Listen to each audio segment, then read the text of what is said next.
Party তথা NDA সরকারের প্রথম ক্যাবিনেটের পক্ষ থেকে আন্তরিক ধন্যবাদ এবং অভিনন্দন জানাই। আমরা যে গুরুদায়িত্ব নিয়েছি, চলার পথে সংবিধানের চতুর্থ স্তম্ভ মিডিয়ার একটি গুরুত্বপূর্ণ ভূমিকা রয়েছে। আপনাদের পরামর্শ এবং সহযোগিতা ভারতীয় জনতা পার্টির পরিচালিত ক্যাবিনেট আন্তরিকতার সঙ্গে আশা করে। আমরা আজকে প্রথম ক্যাবিনেটের মিটিং করেছি। আমার সাথে মন্ত্রিসভায় যারা যোগদান করেছিলেন 5 জন আমার অত্যন্ত গুরুত্বপূর্ণ সতীর্থ, সম্মানীয় দিলীপ ঘোষ মহোদয়, সম্মানীয় অগ্নিমিত্রা পাল, সম্মানীয় অশোক কীর্তনিয়া, সম্মানীয় ক্ষুদিরাম টুডু, সম্মানীয় নিশীথ প্রামাণিক, তারা আজকের এই ক্যাবিনেটে গুরুত্বপূর্ণ ক্যাবিনেটে অংশগ্রহণ করেছেন। এর বাইরেও মুখ্য সচিবের নিয়ন্ত্রণে সরকারি আধিকারিকরা এবং মুখ্যমন্ত্রীর দপ্তরের উপদেষ্টা সহ অন্যান্যরা ক্যাবিনেটে আমাদের সহযোগিতা করেছেন। আমি গোটা রাজ্যের মানুষকে ডক্টর শ্যামাপ্রসাদ মুখার্জির এই পশ্চিমবঙ্গ ভূমি আপনারা যে গুরুদায়িত্ব আমাদের কাঁধে তুলে দিয়েছেন, মাননীয় প্রধানমন্ত্রী নরেন্দ্র মোদীজির মার্গদর্শনে এই ক্যাবিনেট সুশাসন, সুরক্ষা এবং ডবল ইঞ্জিন সরকারের যে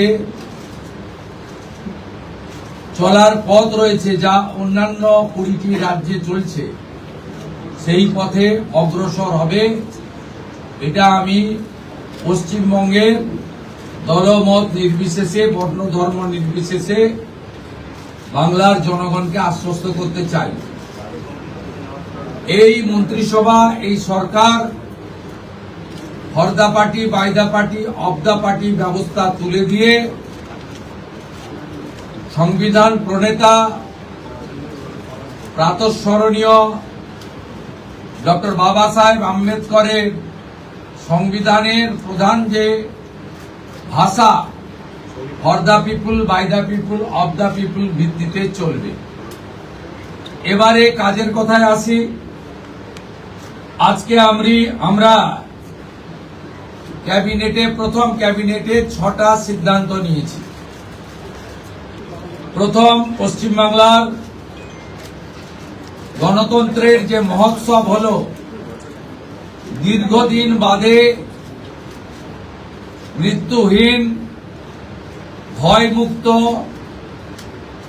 অবাধ নির্বাচন গোটা ভারতবর্ষ কেন, গোটা পৃথিবীর মানুষ দেখল। তাই একটা প্রদেশের নির্বাচন নিয়ে আজকে বিশ্বের বিভিন্ন সংবাদ মাধ্যমে আলোচনা হচ্ছে। তাই আমরা প্রথমেই বাংলার জনগণ তথা 93% ভোট প্রদানকারী ভোটারদেরকে নতমস্তকে কৃতজ্ঞতা জানালাম। সাথে ভারতের নির্বাচন কমিশনের নিয়ন্ত্রণাধীন ভোট কর্মী, গণনা কর্মী, বাইরের রাজ্য থেকে আসা অবজারভার, কেন্দ্রীয় সুরক্ষা বল, রাজ্য পুলিশ, কলকাতা পুলিশ, সংবাদ মাধ্যম, নির্বাচনে প্রতিদ্বন্দ্বী রাজনৈতিক দল, প্রার্থী, প্রত্যক্ষ পরোক্ষভাবে এই এত বড় কর্মযজ্ঞে অংশগ্রহণকারী প্রত্যেকের প্রতি এই ক্যাবিনেট কৃতজ্ঞতা জ্ঞাপন করে। দ্বিতীয়, আমরা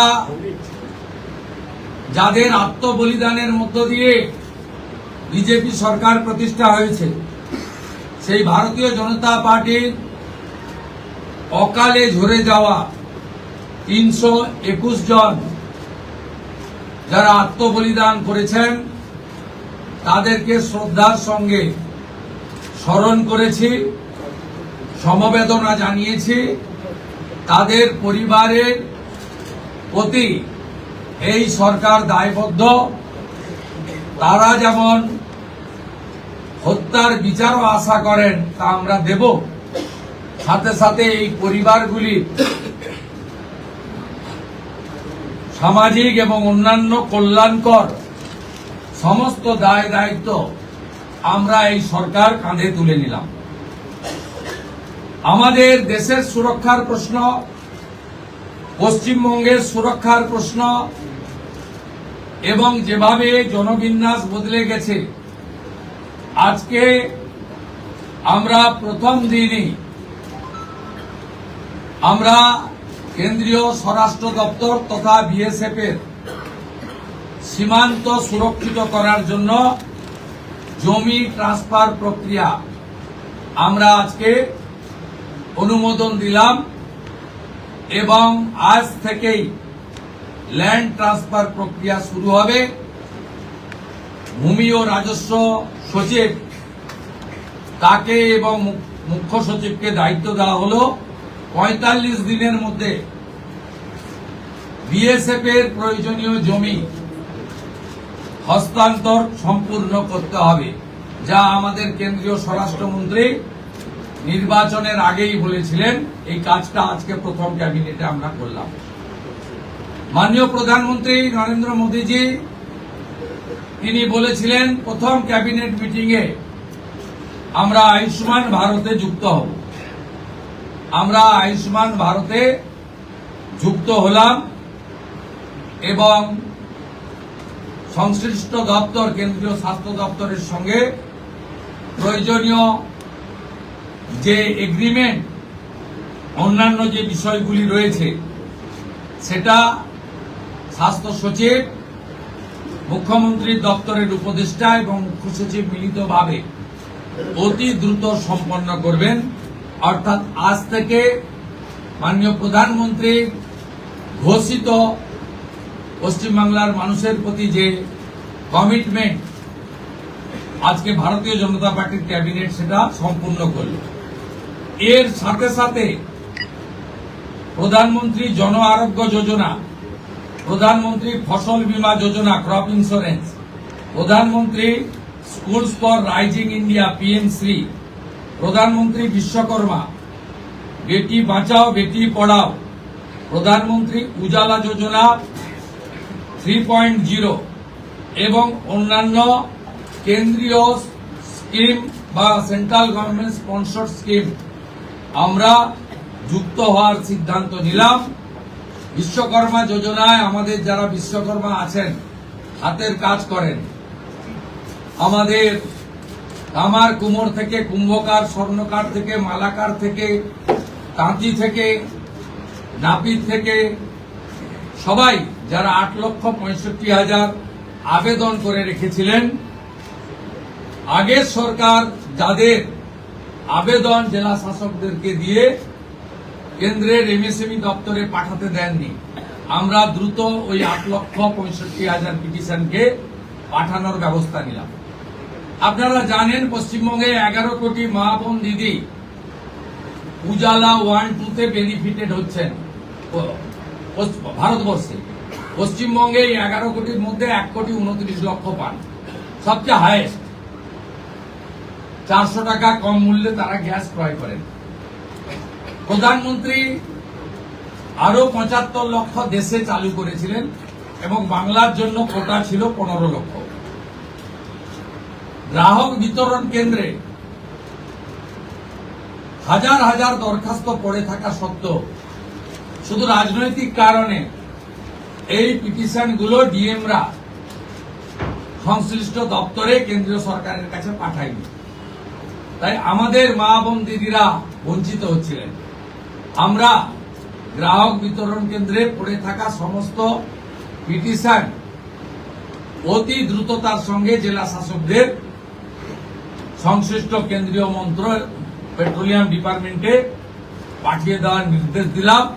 এর ফলে উজালা যোজনা 3 তাতে পশ্চিমবঙ্গের আরো কয়েক লক্ষ মা বোন দিদি যুক্ত হওয়ার সুযোগ পেলেন। আমাদের পঞ্চম সিদ্ধান্ত, এতদিন পর্যন্ত পশ্চিমবঙ্গে national cadre is IPS, Paschimbanga cadre WBCS WBPS এদের কোন কেন্দ্রীয় সরকারের ট্রেনিং এ কেউ যুক্ত হতেন না। এটা মুখ্যমন্ত্রীর অলিখিত নির্দেশ ছিল। আগের মুখ্যমন্ত্রী, বিদায়ী মুখ্যমন্ত্রী, প্রাক্তন মুখ্যমন্ত্রী। আমরা আজকে এই বিষয়ে চিফ সেক্রেটারিকে অন্য রাজ্যের যে নিয়ম আছে সেই নিয়ম ফলো করার জন্য আমরা তাকে এম্পাওয়ার করলাম, দায়িত্ব দিলাম। সাথে সাথে শুনলে অবাক হয়ে যাবেন, বিএনএস ভারতীয় ন্যায় সংহিতা, যা মাননীয় প্রধানমন্ত্রী নরেন্দ্র মোদীজির